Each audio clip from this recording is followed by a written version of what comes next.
When I was real little, when older relatives or family friends pass away, my parents would tell me that he or she just went on a trip to heaven.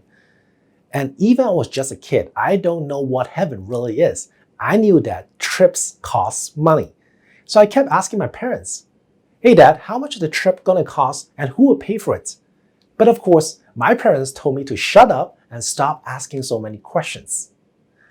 I want to share this because I think it shows that death and the cost of death is still a taboo topic in our society.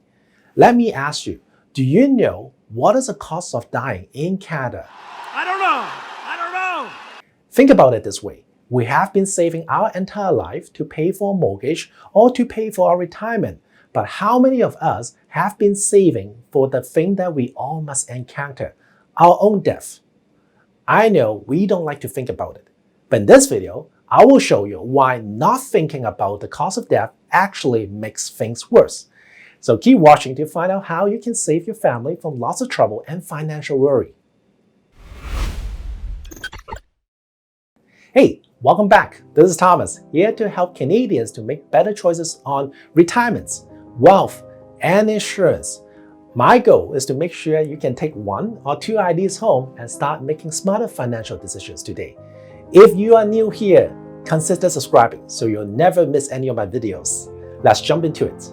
The first thing we have to understand is that, like everything, death is getting more expensive. In fact, funeral costs went up dramatically in the last 30 years. For example, since 1968, the price for a casket rose by 230%. And in comparison, the Consumer Price Index in Canada rose by 95% in the same time frame. I know facing our own mortality is hard, but it's important to know how much it costs in a dollar figure and what can we do now to ease the costs. Our funeral costs are usually carried by our family.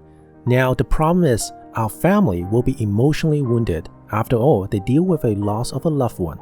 So the last thing our family is thinking about is saving money when planning our funeral. They don't have the time or they don't want to look at brochures and compare the prices of casket and urns. They will take what is recommended to them without thinking about the price. Some industries around death and dying even exploit this by making the price of options look more attractive or by appealing to guilt. The funeral industry is a business and unfortunately, some people try to take advantage from it. What's more, nearly 2/3 of people in Canada don't have a will. This means the whole funeral will go according to your family and in many situations, it doesn't proceed as you wish to be. So without that, there's no clarity and the next of kin will not know how you imagine your funeral to be. If you want to make things easier on your family, prepare a will that states exactly what you want at your funeral and what you don't want. For example, many people don't think flowers are necessary. But if it's not written in the will, guests will feel obligated to bring flowers, which there will be additional costs and social pressure. Okay, let's lift the curtain and run some numbers. Let's look at the fees we have to expect for our own funeral, and here are the approximated costs. First of all, you need a death certificate to legally register the death of the passed away person. The certificate usually costs around $20. Some issuers also charge a registration fee, which is around $50.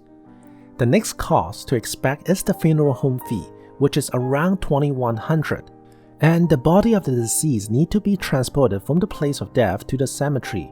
The formal transfer service costs between $100 to $325. Now, if you're going for a traditional funeral, there are some additional costs that came into play. For example, the viewing, which is around $725, and preparation of the body, like makeup and hair, which can cost around $250. To have the body rest at the cemetery, you need a funeral plot at $2,500, a headstone, which is around $3,000, and a casket for approximately $2,400. Now, on the big day of the funeral, you need staff, which costs around $500, print package for the guests $160, flowers $600, and wraps $100.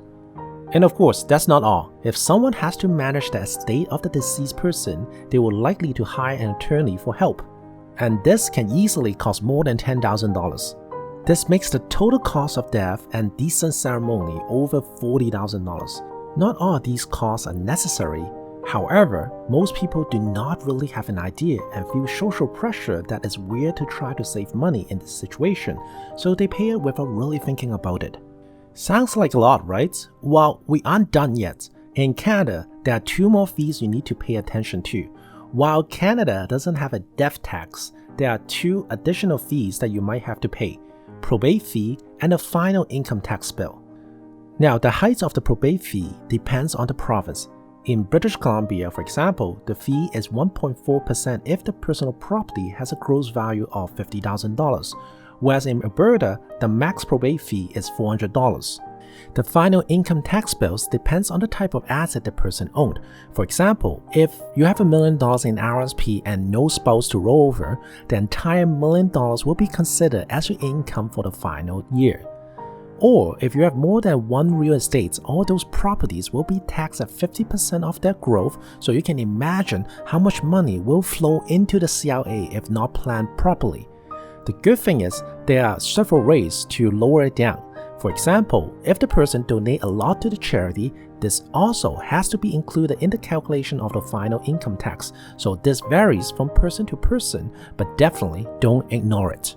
By now, you might be thinking that this is so much money for an occasion that you won't be even able to attend.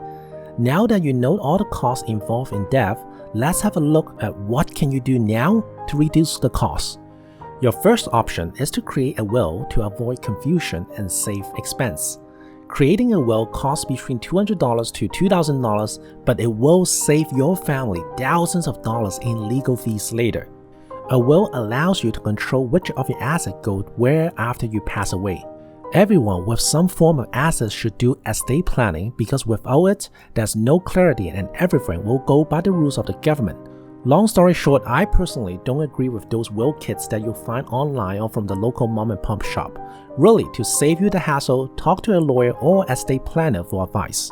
Another way to prepare is life insurance. You can use life insurance to save up a small fund that your family can use for your funeral.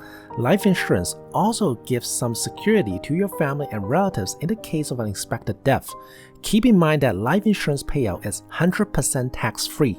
So therefore, a lot of smart investors will convert a part of their assets into a life insurance to prevent the hands of a CRA. This is especially important if you are the main income earner of your family or if you own valuable assets. What's more, plan your funeral early. Lots of funeral homes actually offer packages and other services that you can benefit from. And have a chat with your family early. Be open about it. Tell them what you like and what you don't like. And finally, instead of going 6 feet under, you can choose cremation. Cremation is cheaper because it doesn't need a casket. While a burial costs between $5,000 and $10,000 in Canada, a cremation costs way less, from $2,000 to $5,000. What's more, there are more and more individualized options for your final resting place.